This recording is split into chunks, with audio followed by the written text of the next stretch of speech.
Bolo to utajované, bolo to robené v tichosti, aby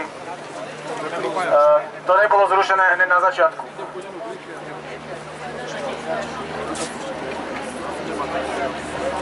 Dnes bol v Špačinciach snem ľudí, špičkových odborníkov, respektíve kapacít Slovenska, ktorí sa rozhodli vystúpiť, ktorí sa rozhodli pridať k národu. Ale ako vidím, tak tento národ neverí. Neverí tento národ. Preto všetci odišli, pozrite sa. A my sme prišli s tým, že oni sú ochotní sa postaviť za národ, ale potrebujú, aby sa národ postavil za nich. Nahráva sa to teraz, my si splníme svoju povinnosť, ktorú sme slúbili, že dodržíme, a preto verím tomu, že to pôjde všade do všetkých kanálov, ktoré sú vôbec schopné a odolné. Nejakým spôsobom to pustiť. Jednu vec na začiatok ešte zdôrazním. Veľa ľudí z vás tomu neverí, ale budú podané žaloby na médiá. A keď tu nejaké aj boli, alebo sú, tak tieto médiá budú žalované na podiel na genocíde nielen slovenského národa. Pretože oni majú povinnosť pravdivo informovať a také informácie, ktoré si vieme zostaviť, respektíve vyhľadať my oficiálne, žiadne z hoaxových stránok, tak oni sú povinní o tomto informovať. Všimli ste si určite, že všetky médiá, hlavne RTVS, ktorú platíme koncesionárskymi poplatkami, tak je skorumpovaná touto istou vládou. Čiže dá sa povedať to isté, čo hovoria v Českej republike, že tento štát ovládol organizovaný zločin. Teraz vám poviem pár mien, ktorí sa účastnili na tom sneme, a z toho snemu vznikla deklarácia a výzva k národu, a títo ľudia sú signatári a podpísali sa pod to. To znamená, že budú aktívne sa podieľať na týchto bodoch, ktoré tam budú, ktoré sú uznesením. A zatiaľ vám poviem len zo pár mien. Prepáčte, mám to takto, lebo hovorím, bolo to utajované, aby to nebolo hneď zrušené. Takže určite tieto mená poznáte. Je to profesor MUDr. William Fischer, doktor, poviem to, lebo sú aj právnici, takže MUDr., čiže doktor, profesor Janco, profesor Peter Stanek, Arpad Matejka, profesor Lisák, profesor Tur, doktor práv Juraj Zábojník, docent Pajtinka, inžinier Martin Tkáč, doktor Weiss a ďalší a ďalší. Je tam asi 300 mien signatárov tohto memoranda, ktoré podpisujú s národom a budú pracovať na tom, aby táto vláda skončila, pretože toto je vláda, ktorá robí pre niekoho iného, nie pre slovenský národ. A teraz poprosím tu na kolegu, ja mu budem musieť držať ten megafón pred ústami a on vám to prečíta.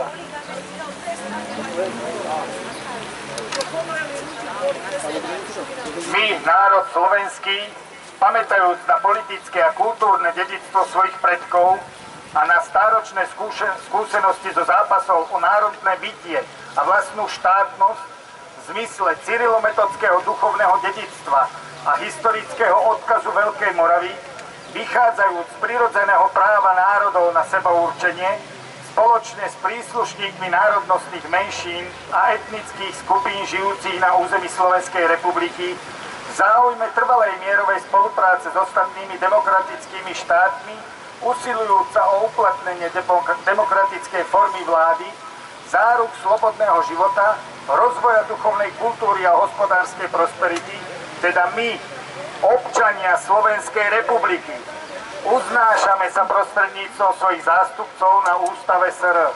To je preambula Ústavy Slovenskej republiky. Teraz k tým bodom. Pačínska deklarácia, výzva k národu. My, účastníci celonárodnej konferencie, deklarujeme výzvu k občanom, prezidentke Slovenskej republiky, Národnej rade Slovenskej republiky a vláde Slovenskej republiky.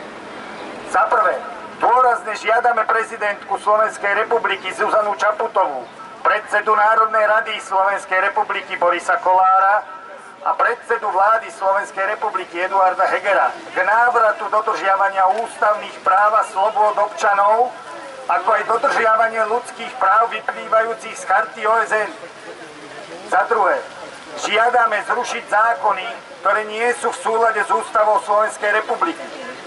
Za tretie, žiadame vrátiť suverenitu, zvrchovanosť a nezávislosť pre občanov, ako aj pre orgány štátnej správy Slovenskej republiky.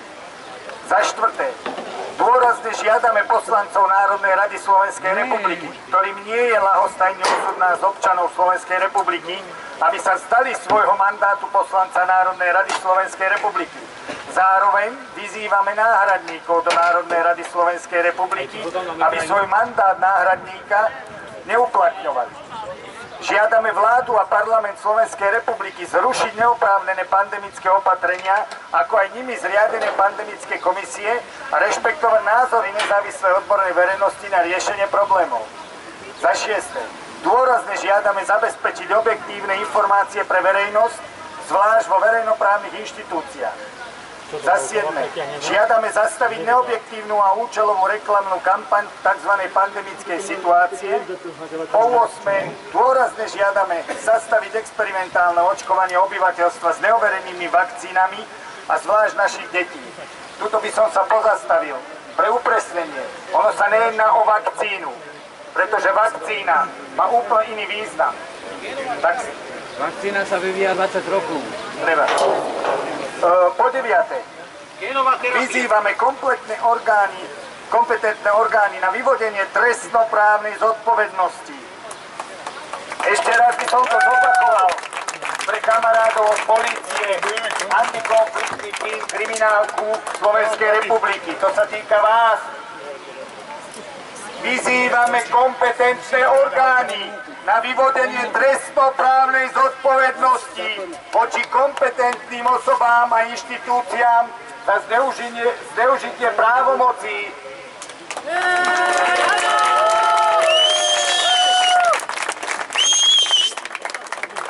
Vyzývame občanov, aby ostali verní ideám suverenity Slovenskej republiky a nepodľahli falošným sľubom o slobode. My chceme šťastne žiť a nie s radosťou zomierať. Majme na pamäti, že vlády odchádzajú, ale štát musí zostať. Za 11. a to je posledný bod. V prípade ignorovania požiadaviek občanov a odborne nezávislej verejnosti vás upozorňujeme, že uplatníme naše kolektívne právo vychádzajúce z ústavy Slovenskej republiky podľa článku 32, ktorý nám dáva, opakujem, ktorý nám dáva právo postaviť sa na odpor proti každému, kto by odstraňoval demokratický poriadok základných ľudských práv a slobod v tejto ústave. Ak činnosť ústavných orgánov a účinné použitie zákonných prostriedkov sú znemožnené. Dúfam, že ma počuli aj všetci páni od polície, kriminálky a antikonfliktného tímu. To by bolo všetko. Ďakujem, že ste počúvali.